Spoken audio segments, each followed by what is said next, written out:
I mean, Terence Crawford has had an amazing career against a lot of very good fighters and world-class fighters, and honestly has barely lost a round. When you look back at Bud Crawford's career, there is something really special. I say there's nothing to do, but damn, like, what else do you gotta do?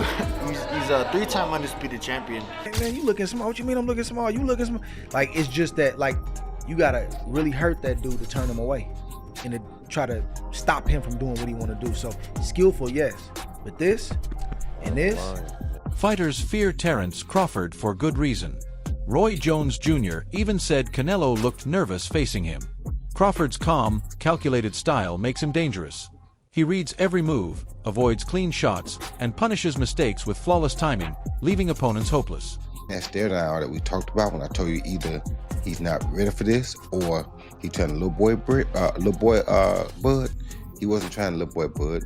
He really was afraid, well, not afraid, but he was worried about Bud. And Bud knew that. And Bud being the older guy, Bud kind of looked him in his eye and made him turn away first. That was a victory for Bud. That was Bud's first victory. Anytime that happens, if something else don't come around or something else don't happen to undo that, you got a problem. Paulie Malignaggi praised Terence Crawford for building one of the best records in boxing. He became undisputed 3 times, always fighting top names instead of taking easy bouts. With 41 wins, 31 knockouts, and no losses, Crawford dominates while barely getting hit. Paulie called his career historic and said the win over Canelo marks a new era, putting Crawford as the defining fighter of this generation, much like Mayweather in his time. Flawless. I mean, Terence Crawford has had an amazing career against a lot of very good fighters and world-class fighters, and honestly has barely lost a round. When you look back at Bud Crawford's career, there is something really special. It's one of those things now, because now I've now seen back-to-back generations of Floyd Mayweather and Bud Crawford, and man, you know, it's one of those things where now I understand why the people that lived in the Ray Leonard era say, you know, wish we could see Ray Leonard against Mayweather and how that would be. Because it just leaves such an empty feeling when you have such special fighters that were in different generations, and you saw both of them. You know, I saw the entirety of the Mayweather generation. I saw the entirety of the Bud Crawford generation. Just incredible. Really, really incredible. And I know Mayweather gets a lot of hate, but for me, he's a tremendous, tremendous fighter. And Terence Bud Crawford is in that realm as well. And it's a fight we'll never get to see. So what are we going to do, you know? It'll be up to the fantasy fights, you know? But let's get into it, man. I want to get into the undercard as well and some of my thoughts on the Netflix show. But let's get into the main event first. Crawford really boxed very, very well, very, very intelligently. The question mark was what happens when Crawford gets hit cleanly. I'm not sure he got hit cleanly the whole fight. You know, he got hit with some partial shots. Some shots landed cleanly, but by the time Canelo started landing anything cleanly, I think he was hesitant because he was getting countered so much that he was taking some of the steam off the shots in order to hope to be more accurate. Because even late in the fight, there were a couple of shots that Canelo landed, but they barely moved. Brian said watching Crawford against Canelo was extraordinary. Most fighters excel in either offense or defense, but Crawford balanced both perfectly. He shut down Canelo's attacks with slick defense, then switched instantly to offense, punishing every mistake. Brian called this complete package rare, noting how Crawford avoided damage yet dominated an elite opponent with composure and skill. I think that for me, I watch defense as much as I watch offense. So yeah, like I thought like watching Bud catch those shots off his glove. He looked amazing. So amazing. Yeah, he looked good. Yeah.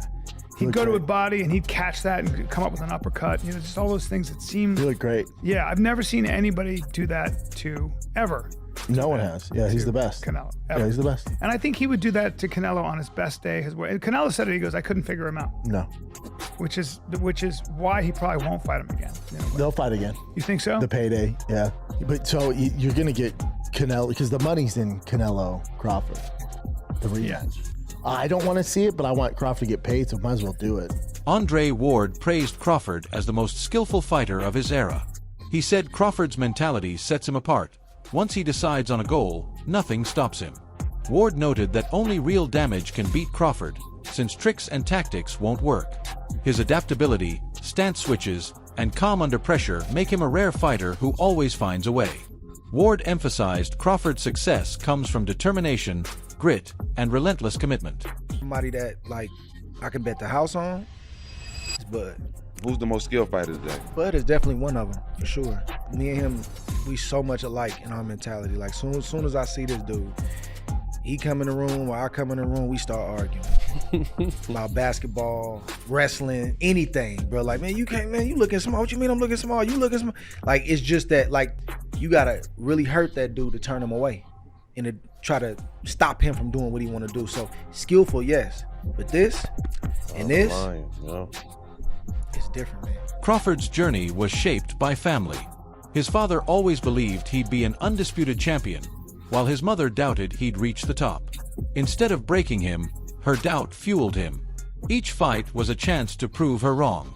With every win and title, he fulfilled his father's vision and earned his mother's pride. Today, he looks back proud that his success brought both validation and respect from his family. My dad used to tell my mom I was going to be a world champion. I told him, how'd that make you feel? It filled me with rage. And every time I stepped foot in the ring or anything that I ever did, I just wanted to win so bad so I can prove a point to her. I paid the kids, I said, if y'all can whoop Bud, I give y'all $10 a piece. Can none whoop? You went out on the street. Yeah. What's now Bud Crawford Street. Yeah. And offered $10 to anyone who can kick my son's butt. Yep. And a lot of takers. Yeah, the kids in the neighborhood. Couldn't nobody whoop them. What did he tell you then? He told your mom, I told you I'm the best.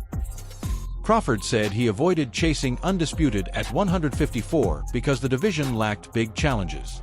For him, it's not just about belts, but beating the best. Instead, he chose to move up to 168, seeking tougher opponents to cement his legacy. His decision shows confidence and ambition, proving he values risk and challenge over comfort or easy wins. Has being undisputed at 154 ever crossed your mind at this point that you at in your career? Not at all, because I'm looking at the landscape of the 154-pound division. There's a lot of great fighters, but there's not a lot of defining fights at 154. There's not a lot of legacy fights at 154. You know, when I'm looking at the landscape of 154, I beat, what's his name? Majimov? No, 154? No. The champion that just knocked out Tim Tszyu. Oh, Bachram. Yeah. Okay, so Bachram, they're going to say, who was Bachram? Facts. He knocked out Tim Tszyu that already had losses. I would put you down with Fedora, though. But Fedora already been knocked out. Yeah, he did. So, along my career, I've been criticized and people have taken credit away from me just to try to diminish my accomplishments, just off of pure hate. Crawford proudly displays his belts, not to brag, but to show what years of sacrifice and hard work earned him. Each title represents struggle, discipline, and belief in himself.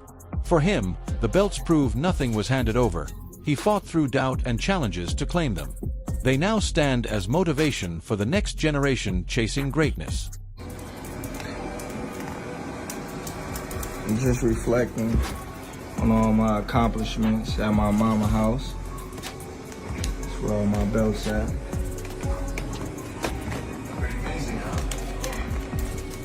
You know, hard work, dedication. Things that y'all favorite fighters, some of them, haven't got. So I see why y'all mad. See why y'all mad. Look at that one right there. This where it all started at. Right here. This one. In Texas. In Texas, baby. Don't hate, just congratulate. That's all for today's video. Stay tuned, and we'll see you next time.